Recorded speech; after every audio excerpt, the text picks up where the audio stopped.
Hunter Biden is facing new accusations of money laundering from Ukraine in the ongoing court case against an alleged mother of his child.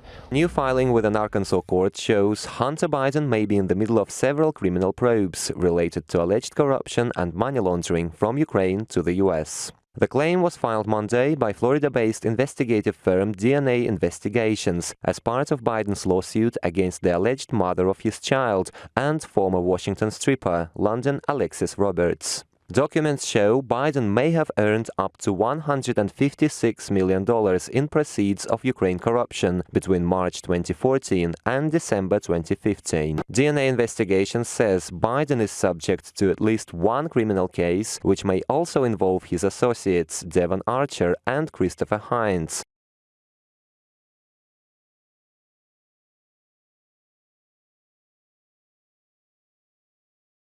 The biggest bloc in parliament in Iraq has just nominated Asaad al-Eidani as the next Iraqi prime minister. Well, it is very unlikely that this nomination will go down well here. He is the governor of Basra province, which is technically the richest province in Iraq because it has the most oil in all of the country. But it is actually one of the poorest, where the infrastructure is very, very dire. And the protests that have started in Basra have been ongoing for many months.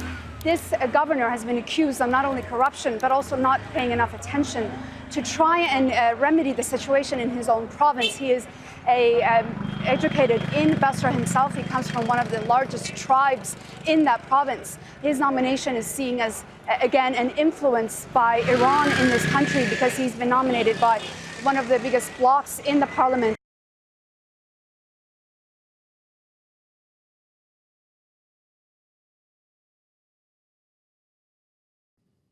Well, Erdogan does desire to be the regional power broker, that is for sure. And by the size of it, the Turkish army is 500,000 men and women, and the sophistication of the Turkish Air Force, Turkey is the military heavyweight of the Eastern Mediterranean. And I think by getting involved in Libya, he's demonstrating Turkey's reach, Turkey's ability to project power.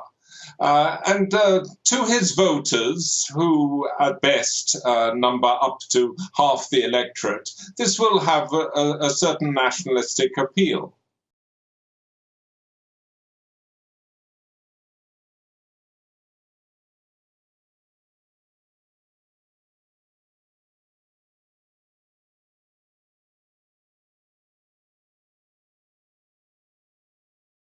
Fox News alert: Israeli Prime Minister Benjamin Netanyahu rushed to a bomb shelter after rockets were fired into a southern Israeli city last hour. Local stations are reporting that Netanyahu was taken off the stage. He was attending at a campaign event. We've got Trey Yingst. He's been following this breaking story live from our Middle East Bureau. So, Trey, what more can you tell us right now? Julie, good afternoon. We can confirm that at least one rocket was fired from the Gaza Strip into southern Israel towards the Israeli city of Ashkelon. Israeli Prime Minister Benjamin Netanyahu was campaigning in that city. He was quickly rushed off the stage by members of his security team. Right now, we are working our sources inside the Gaza Strip to try to determine who exactly fired this rocket. The Prime Minister, on his way off stage, made a statement that he has since taken to Twitter to reiterate. He said the one that shot last time is gone. The one who tried now should pack his things.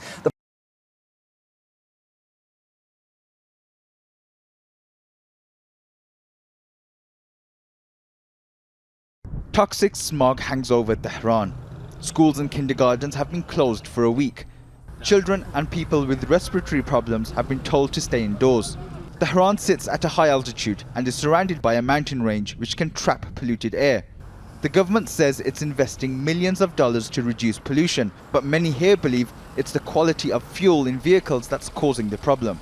The government insists it's not. The Environment Department earlier said that gasoline's share in an air pollution is minimum. The fuel's type is not the issue. The pollution created, for example, by non-standard motorcycles, as I'm told, the pollution by a motorcycle is equivalent to 7 vehicles, and we have many non-standard motorcycles.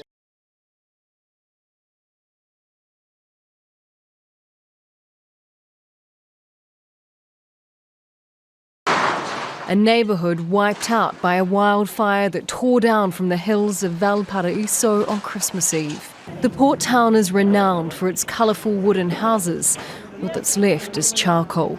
Hundreds of residents spent Christmas Day sifting through the debris for items that escaped the blaze. The fire began on Tuesday, fanned by strong winds and a hot, dry start to summer. Firefighters began a ground and aerial effort to limit the destruction, but it moved swiftly into the dense neighbourhood. At least 60 homes have already been damaged, and this number is likely to increase because many are in bad shape, so it's difficult to count in these minutes. That number soon doubled.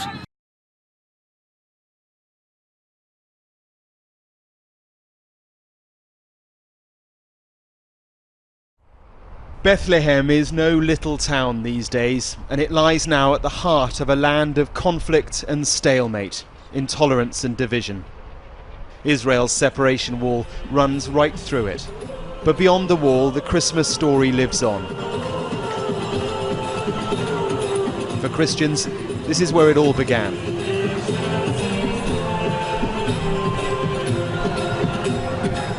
Behind the tree here in Manger Square is the 5th century church built on the spot where Jesus is said to have been born. It was close to collapse 6 years ago.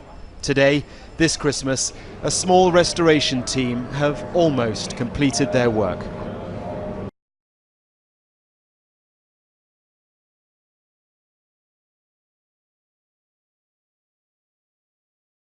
South Korea is cracking down on colored plastic bottles and certain kinds of packaging that are hard to recycle because they contain PVC.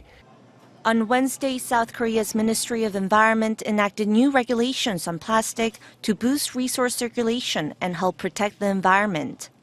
The revision of the Resource Recycling Act bans the manufacture and use of colored plastic bottles for beverages because transparent plastic bottles are easier to shred and more easily recycled.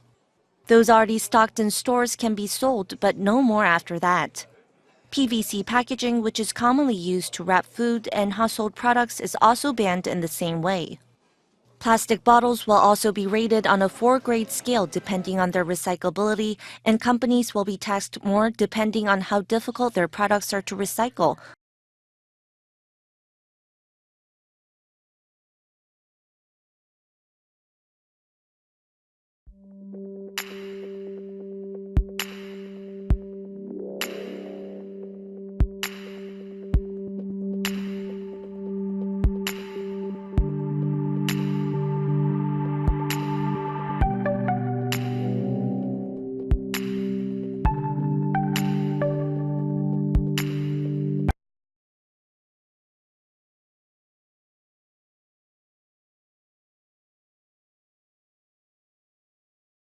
A ring of fire in the sky, seen by lucky viewers along a narrow path of visibility.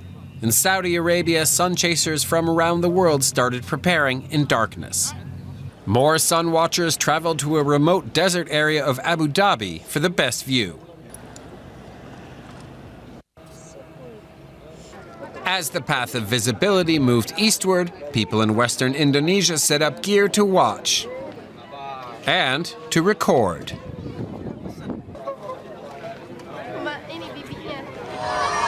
Singaporeans were amongst the last to be able to see it. And the next one is going to be when I'm in my 60s, so I might as well take my youth and look at this lovely ring of fire.